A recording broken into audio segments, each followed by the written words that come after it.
بسم اللہ الرحمن الرحیم۔ السلام علیکہ یا صاحب العصر والزمان۔ سخن موقع و ہر نقطہ مقامی دارد۔ ہر کام کا ایک موقع اور محل ہوتا ہے، اسی طرح معاف کرنا ہر جگہ قابل تعریف نہیں ہوتا۔ خدا بھی بہت سے ناقابل معافی مجرموں کو جہنم رسید کرے گا اور معاف نہیں کرے گا۔ معاف کرنا، جس مسلمان کے جسم کو کوئی تکلیف پہنچے اور وہ تکلیف دینے والے کو معاف کر دے تو خدا اس عمل کی وجہ سے اس کے گناہ معاف کرے گا، خدا اس کے درجات بھی بلند کرے گا۔ اس معافی کو خدا اس کے اتنے ہی گناہوں کا کفارہ قرار دے گا جتنے اس نے معاف کیے ہوں گے، اور اگر اس کو نصف دیت بدلہ کے برابر تکلیف پہنچی ہوگی اور اس نے اس کو معاف کیا ہوگا تو خدا معاف کرنے والے کے آدھے گناہ معاف کر دے گا، اور جو کسی قاتل کو معاف کر دے گا اس کا ثواب جنت کے علاوہ کچھ نہیں۔ جناب رسول خدا صلی اللہ علیہ وسلم از کنز الاعمال، خدا کی قضاء و قدر کے فیصلے۔ فرما دیجئے کہ ہم پر کوئی مصیبت نہیں آتی مگر وہی جو خدا نے ہمارے لیے لکھ دی ہے، کیونکہ وہی خدا ہمارا مالک ہے۔ اس لیے ایمانداروں کو چاہیے کہ وہ خدا پر بھروسہ کریں۔ قرآن سورہ توبہ 51۔ خدا اپنے علم سے فیصلے کرتا ہے اور اپنے حلم سے ان کو معاف کرتا ہے، اس لیے اس نے گناہ گاروں کو معاف کیا اور اس کا ہر فیصلہ عدل و انصاف پر مبنی ہوتا ہے۔ حضرت علی علیہ السلام از نہج البلاغہ خطبہ 191۔ خداوند عالم پوری کائنات کو اپنی مرضی کے مطابق چلاتا ہے، اس طرح نہیں چلاتا جس طرح تم چاہتے ہو کہ دنیا چلائی جائے۔ حضرت علی علیہ السلام از غرر الحکم۔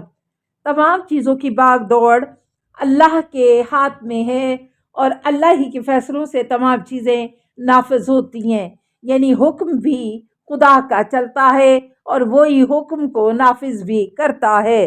حضرت علی علیہ السلام از نہج البلاغہ خطبہ 227۔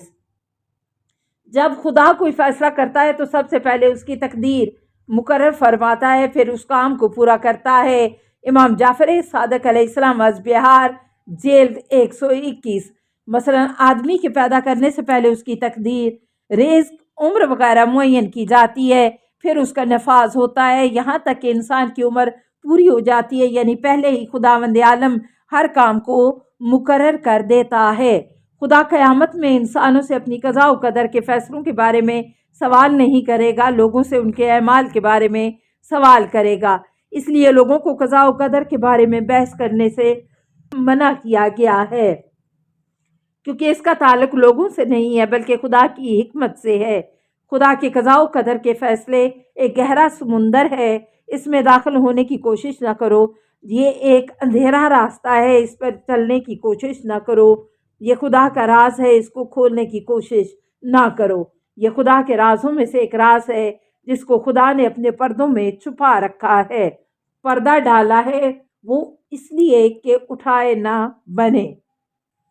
خدا کو اپنی قضاء و قدر کا علم پہلے سے ہے، مگر خدا نے اس علم کو لوگوں سے روک دیا ہے، ان کی نگاہوں سے بہت بلند کر دیا ہے۔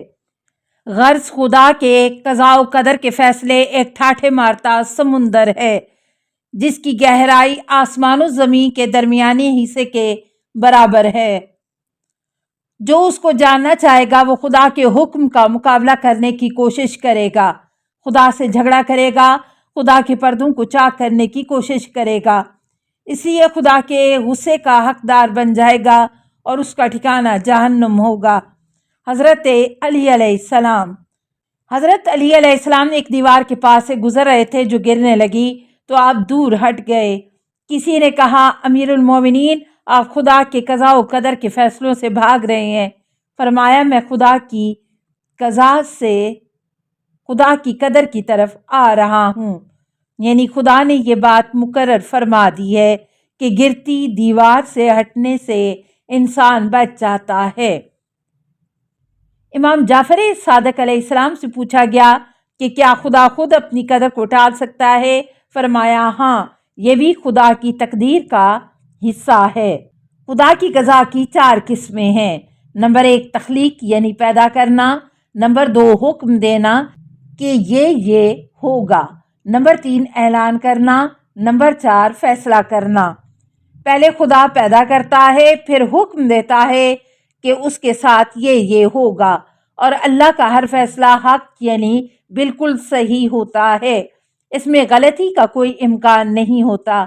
اب یہ کہنا کہ خدا نے ہم پر گناہ کرنا لازم قرار دیا ہے اس لیے غلط ہے کہ خدا فرماتا ہے کہ اللہ وہی ہے جس نے جو چیز بنائی بہت ہی اچھی احسن بنائی۔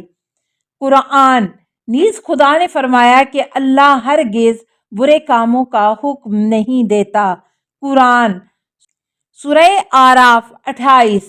نوٹ: غرض مخلوق کے کاموں کے بارے میں خدا کی قدر، تقدیر، حکم، فیصلہ یہ ہے کہ وہ نیک اعمال انجام دیں اور برے کاموں سے رکے رہیں۔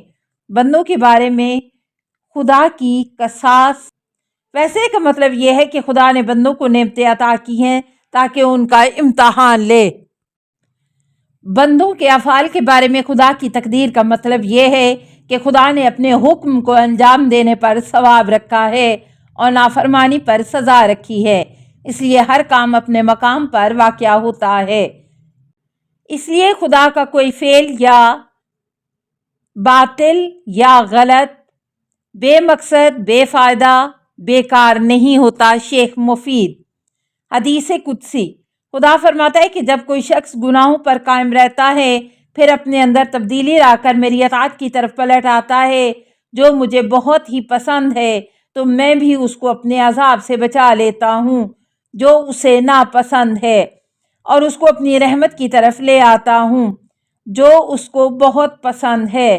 جناب رسول خدا صلی اللہ علیہ وسلم از کنز الاعمال۔ جیسے تم خود ہوگے ویسے ہی تمہارے حکمران ہوں گے۔ جناب رسول خدا صلی اللہ علیہ وسلم از کنز الاعمال۔ جیسی روح ویسے فرشتے۔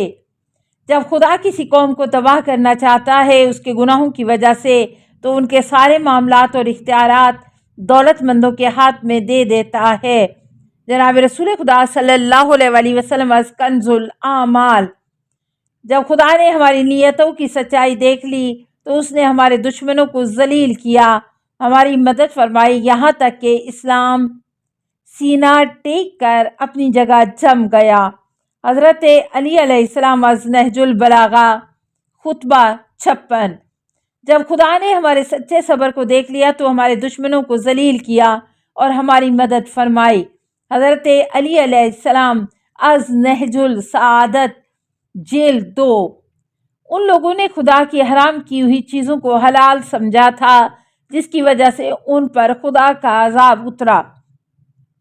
تم کبھی ایسا نہ کرنا ورنہ تم پر بھی عذاب اترے گا۔ حضرت علی علیہ السلام از کنز الاعمال۔